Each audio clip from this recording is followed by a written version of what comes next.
So very timely to be speaking to you today on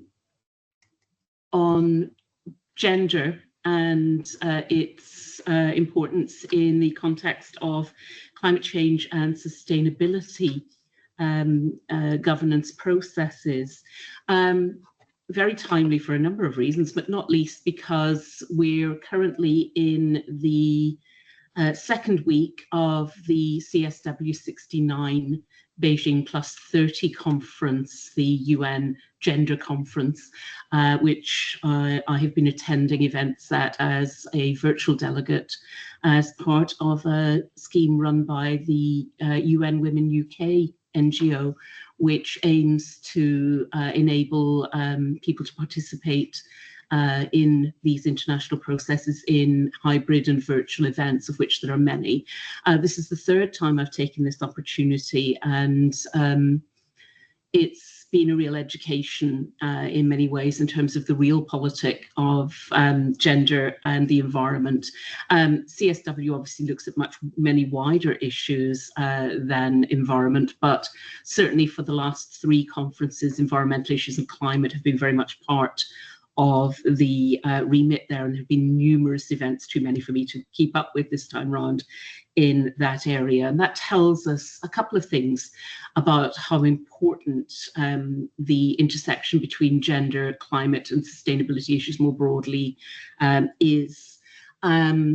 This is something, this idea of sort of cross-agency support within the UN, bringing gender into environmental issues and bringing the environment into gender issues, is something that has really been beginning to mature and spread out as a sort of mutually supportive web of action in the last 5 years or so in particular.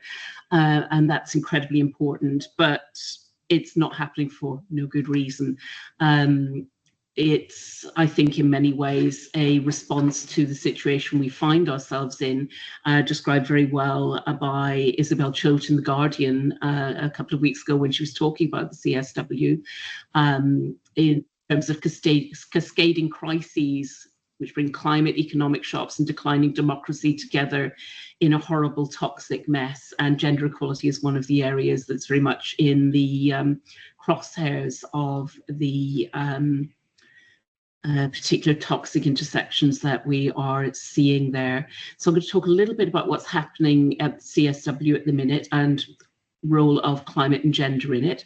Apologies for the photographs. Law, as any of you who are law professionals know, is the least photogenic discipline, I think, of all of them. So my hobby is photographing weird street art with environmental themes. So that's what you're being treated to. And I think I find the images sort of inspiring and they speak to me. I will tell you, this is from Bridgend, where I live, where our vandals aren't very artistic, but really philosophical. And I use this one quite a lot because it speaks an awful lot to environmental issues, I think. So hopefully they'll give you some distraction as well as maybe underlining what I'm saying. So I said I'd talk about the CSW a little bit more. The 2025 review and appraisal of the implementation of the Beijing Declaration and Platform for Action is the document that this is centering around. And the Beijing Plus 30 process is centered around the 2025 review process and the documentation that provides to focus discussions. So the Beijing Declaration, for those of you who aren't familiar with it, was adopted 30 years ago, and it was billed as the most comprehensive and visionary agenda for gender equality and women's and girls' rights that the world had ever seen. It was founded on unprecedented consensus on the actions needed to achieve gender equality, the empowerment of women and girls, and the full realization of their human rights. Well, that's going well then, isn't it? You might at least think that 30 years after the Beijing Declaration that women's rights and women's voices would be secure in our governance process, but you would be totally wrong on that score. There has been some progress on some of the more egregious aspects of gender inequality, including gender-based violence, women's education, etc. But on the whole, we have reached a point where progress is stagnating, and that's the conclusion of the review document.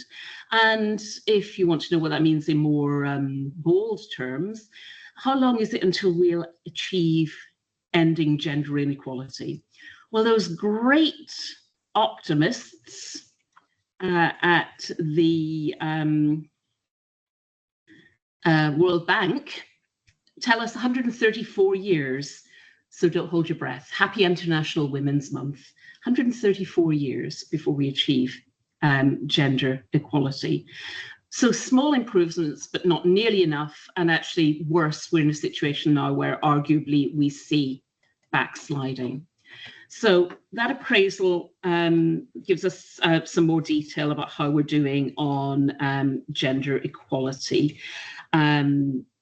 It focuses on the need to review Section K of the Beijing Platform for Action, which is about the environment, in particular because we're not on track to meet any of the SDGs on climate and gender. So we're in a particular bind there.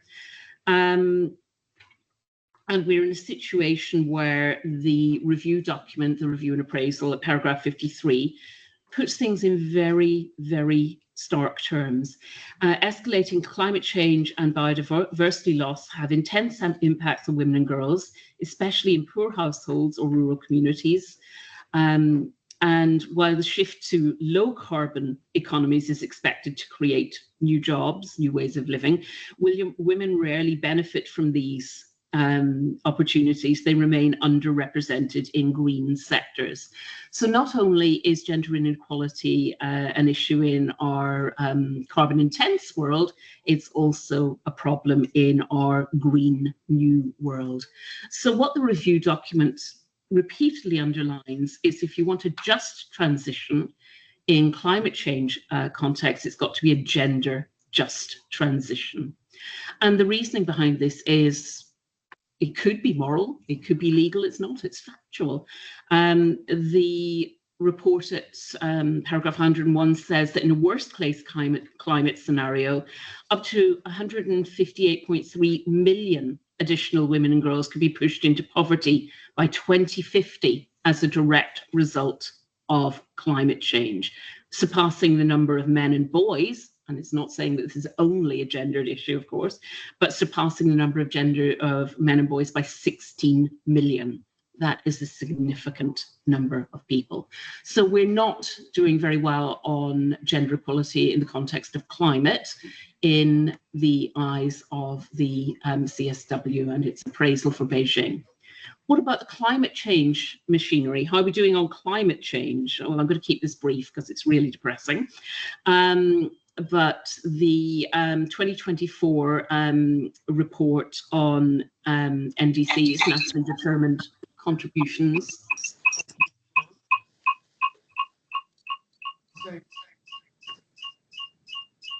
Any problems with the sound?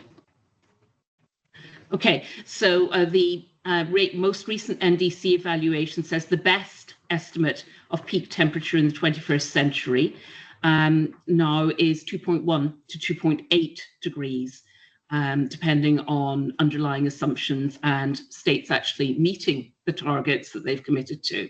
1.5, the much lauded target that we had from the Paris Agreement is long gone in real terms. We've got occasional peaks above it at this stage, both on short-term and on annual bases, but we've really blown through that at this stage, so it's not going to get any better.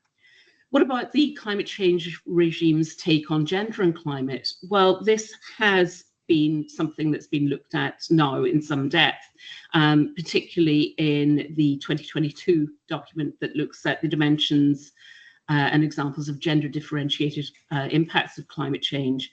That's quite important in a number of ways because it does recognize a certain degree of regime maturity finally on gender issues, and that's a bit of a surprise in some ways, as we'll see in a minute.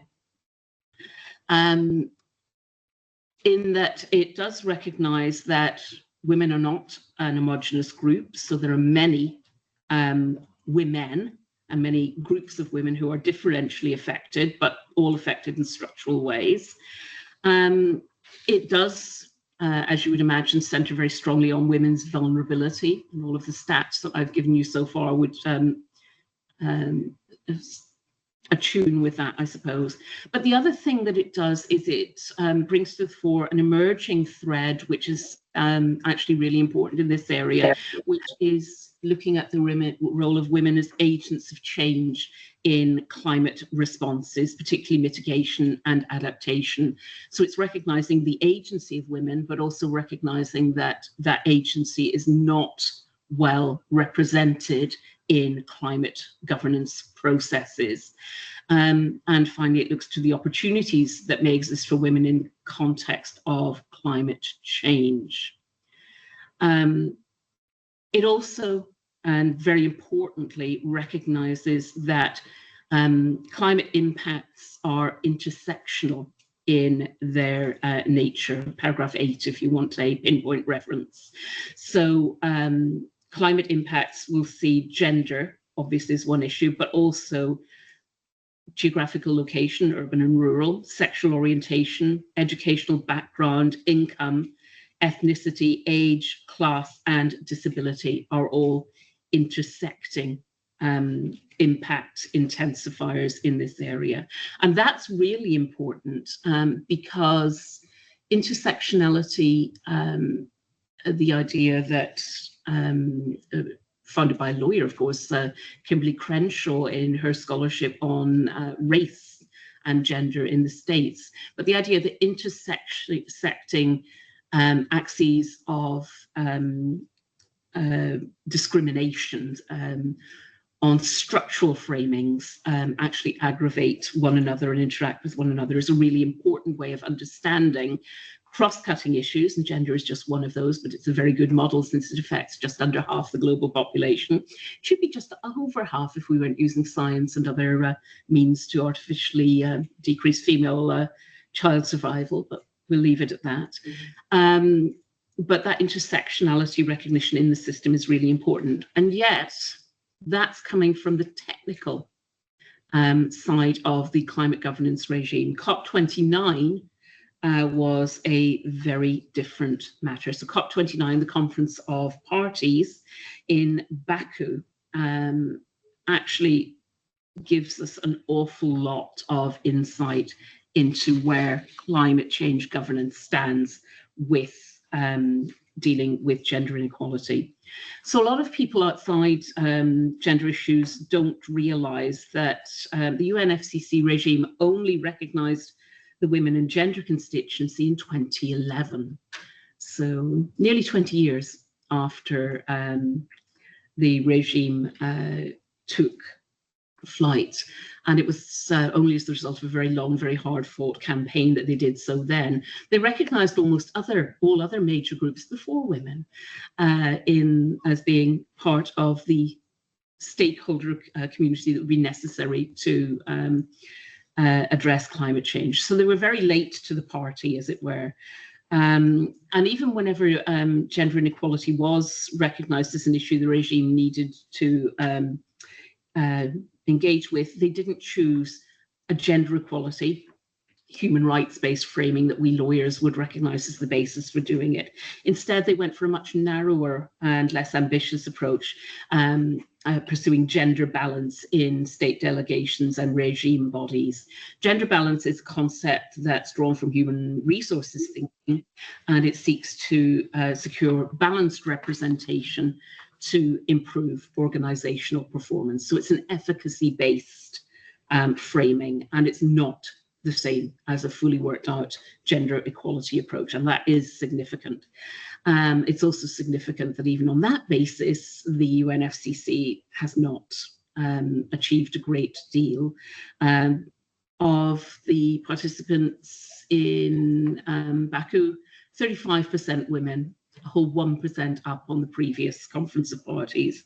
And really, and I've done a lot of work on this, but I'm not going to talk about it today, again, in common with what the Beijing Declaration review has shown, progress is very much stalled. But it was there. It's part of the agenda. It has formed a significant work stream in the UNFCCC, particularly following the adoption of the 2014 Lima Work Programme on Gender and its subsequent Gender Action Plan. That was reviewed in 2019, and it was due to be reviewed in Baku in December again. And nobody really thought twice of it before the event. It seemed as if it was just business as usual, the technical review process. The draft didn't have anything controversial.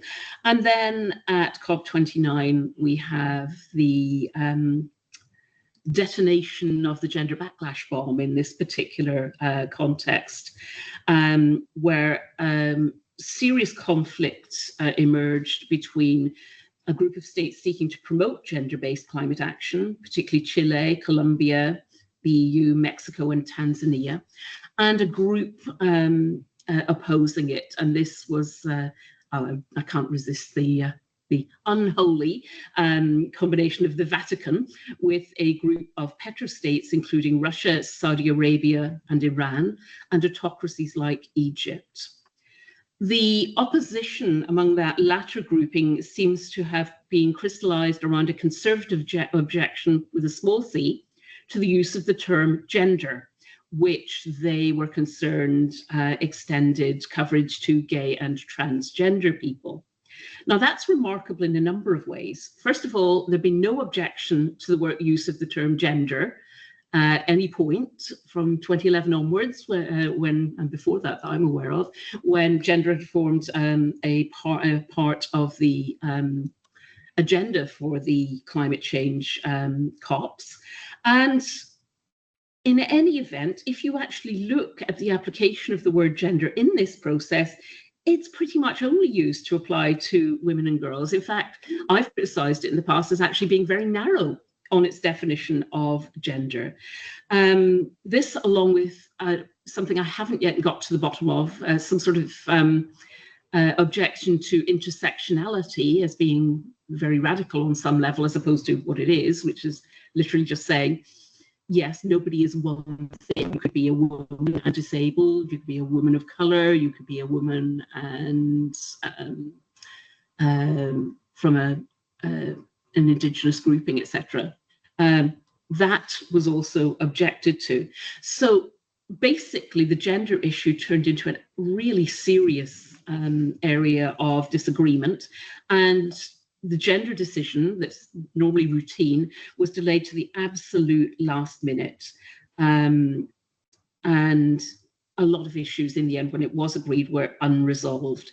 One of the most important was not recognizing the concept of intersectionality in the decision. Although interestingly, the preamble to the gender decision actually deals with many aspects of what I would understand as intersectionality without using the term. So gender clung on by the skin of its teeth, in no part, a small part, thanks to the Latin American nations and the EU, who resisted the replacement of gender with the term sex, which is not the same thing, as feminist scholars will tell you, that conservative actors wanted. But the Gender Action Plan review is now going to be a real source of contention. It's going to be a real slog, I think. So why does all of that matter? Well,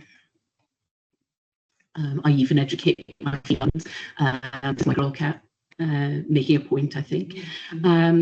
Why does having a climate governance regime that does not adequately deal with gender issues and does not adequately represent women either in its leadership or as agents of change really matter?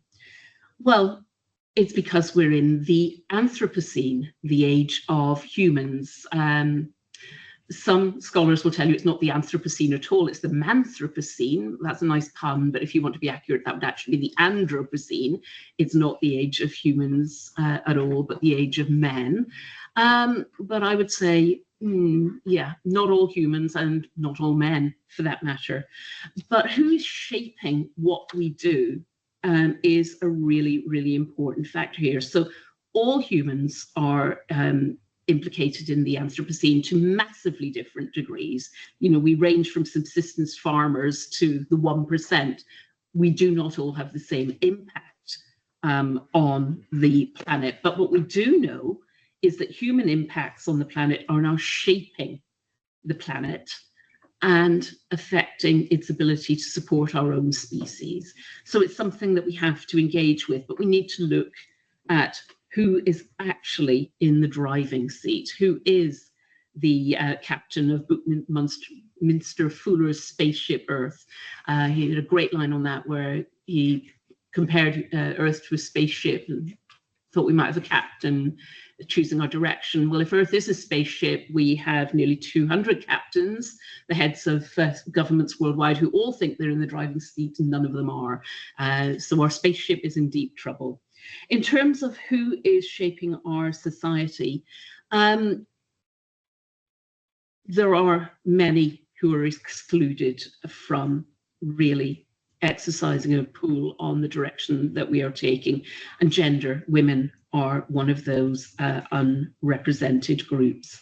And I suppose I can make that clear very simply by saying that research has shown that globally, our international organizations, our national and local political and legal regimes, our educational institutions, our economies, our commerce and industry, and even most aspects of civil society are driven by men, or men in the majority. However, we are shifting from a situation where these powerful men were exclusively Western and white. They're still largely Western and white, but not exclusively. What we can say is that our leaders tend to be male and are drawn from a narrower constituency of privileged, wealthy, and that's increasingly important, I think, and educated people. And why does that matter? Well, because the values, ideologies, and institutions that shape human relationships are gendered. That shapes our direction of travel. And that was observed by Norgard and York. So in the Anthropocene, in the age of humans, where human activities are shaping the Earth system, all humans are shaping the Earth or are affecting the Earth system to hugely different degrees. Those who are shaping it are drawn from a very narrow group, and they tend to perpetuate their own interests, not always intentionally. I've just read a fascinating article about pink tariffs and pink tax in today's Guardian while Bella was setting up the room this morning, and that was an eye-opener, I can tell you. It's ubiquitous. In addition to who is shaping our societies and what is shaping them is also important. And here I just want to look at one small thing because I'm conscious that time is marching on.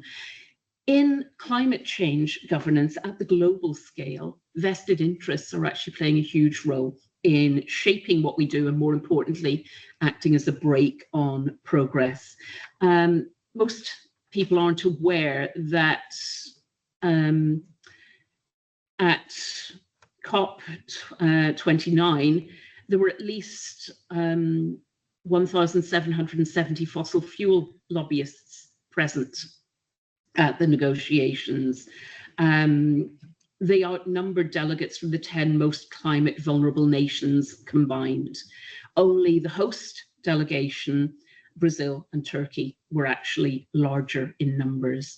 And they're not just there operating on the fringes. A lot of these representatives are embedded in state delegations as well. And the UN is great on partnership. They talk an awful lot about partnership and how we need to work together. I'm increasingly skeptical about this, particularly seeing post-US election, lots of very large companies shifting away from CSR and climate commitments. You can't be in partnership with someone who wants something diametrically opposed from what you do. And I would actually go as far as to say the large climate conferences aren't now exercises in partnership, but piracy. That big, well-resourced petrochemical states and corporations who want things to remain as they are, who want to drill, drill, drill, baby, are actually exercising a lot of influence and also putting a brake when we need to be applying the accelerator. And again, why does that matter? Well, ecofeminism is something I feel quite strongly about here. Ecofeminism was well ahead of the game here in realizing that what's bad for the planet is also bad for women to start with, but for all unprivileged people. And when you see the environment as something you're separate from, dualism, environment, human, and othering it. In that sort of situation, you end up with a hierarchical approach to dualism, where what is other is always lesser, men, women being another example. You end up with a distorted system that shapes how we frame issues, that shapes our decision-making bodies and processes, which we've already looked at, but also which perpetuates interconnected injustices, both interhuman injustices, between current humans and between current and future humans, and between humans and non-human nature.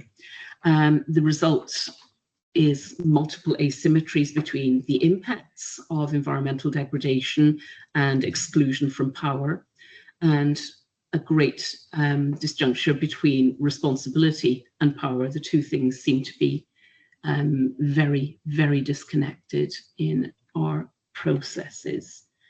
And yeah, I'm going to shift on because I'm running out of time. So how do we address the problem? Well, we'd like to think law can solve a lot of these problems, that law can actually be a driver of change, but it can also be an obstacle, and more accurately, it's probably both. Certainly, human rights law and gender equality law isn't doing very much very quickly to take us in the direction of equality. I'll remind you again of that 134 years. But there's more to it than that. Law itself is, of course, naturally anthropocentric. Law is made by humans, essentially for humans. And even environmental law, when you look at multi-level environmental agreements, tends to frame the environment as instrumental to human interests rather than having value in its own right. So law is anthropocentric. That's not to say that anthropocentrism necessarily means just one thing. Clive Hamilton puts it very well. He says that anthropocentrism is a fact, not a normative claim. We have no choice but to be human-centered in terms of how we view the world. But he would say that anthropocentrism itself doesn't have to mean one thing. And we have a choice to make between arrogant anthropocentrism, which places human at the center and nature in service of us, which is ecologically ridiculous, as we now see in the Anthropocene.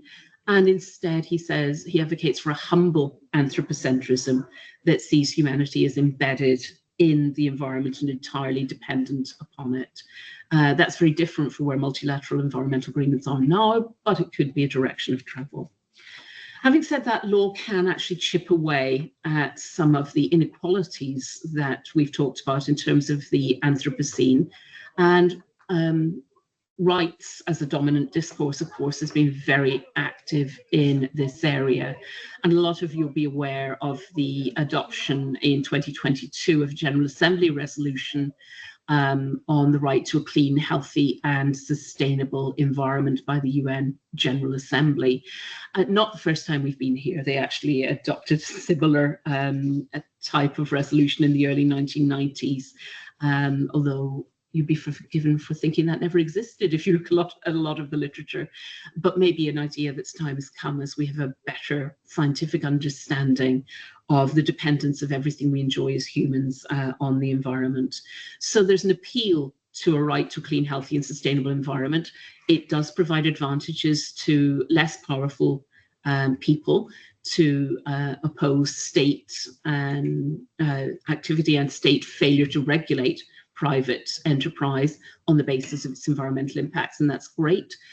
Is it going to provide the solution to the planetary or triple planetary crisis? No, because it is still human-centered, but it will do some good.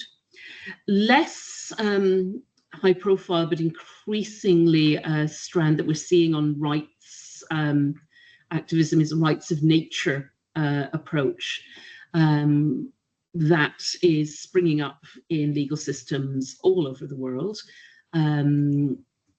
not gaining a head of steam globally yet, but starting to at least be a stream in international debates. So the Stockholm Plus 50 conference actually saw at regional levels from all 5 regional groupings reporting into it at UN level discussion of rights of nature as a necessary next step to decenter, I suppose, the human approach and actually realize that environmental good and human good can and often do coincide, but don't necessarily do so, and the law needs to take that into account.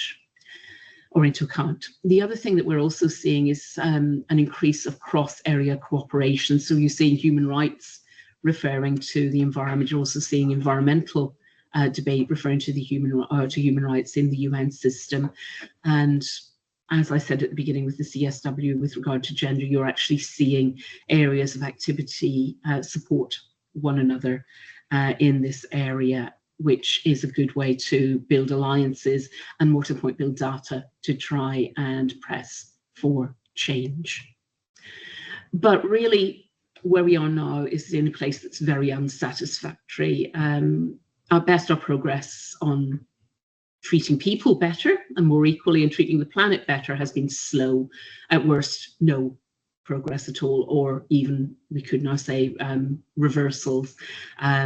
So we need to start pressing our states to walk the walk rather than just talking the talk. And actually, I was at a CSW event yesterday where, as a lawyer, I was saying, well, one of the things I found very frustrating is, you know, we have gender equality rights on the books. States have signed up to them, the vast majority of them, decades ago, and yet they don't seem to feel any shame about that 134 years to achieve gender equality. No state in the world has achieved it. How do we get from states should to states must? In my area, in terms of unprivileged human equalities and environmental well-being, it's time for a reality check, and we need to challenge the systems we've got at the minute, which are inherently ecologically unrealistic. Our economic system is the root of this. Largely, global capitalism is a fiction that is not based on the idea that there are limits on what we can do. Technological optimism has great appeal for economic actors. It has real limits, and we can't use it to base everything that we're doing upon. We can't keep trying to ignore environmental breakdown.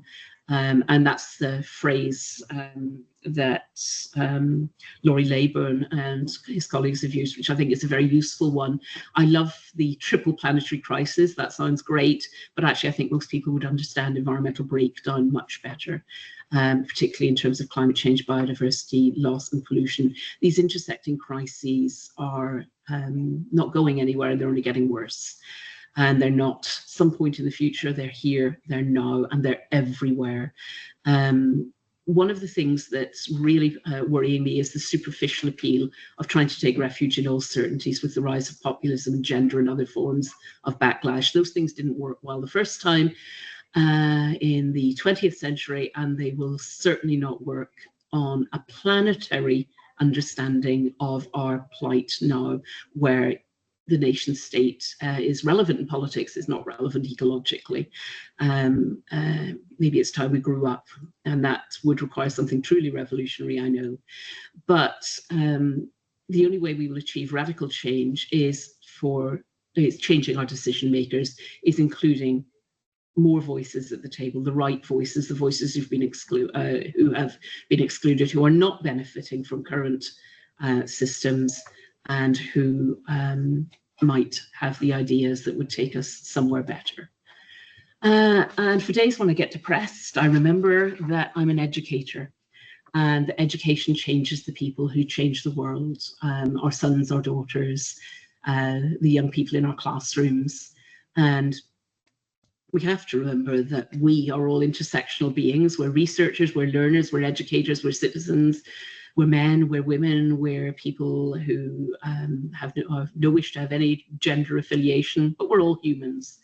And it's important that we refuse to be silenced, that we reject the idea that there's a simple solution to a complex question, and that we use the tools that we already have to start making change happen more quickly, because that's the only way we will actually construct new ways of being in the world, and that's the only way we will survive as a species, never mind flourish.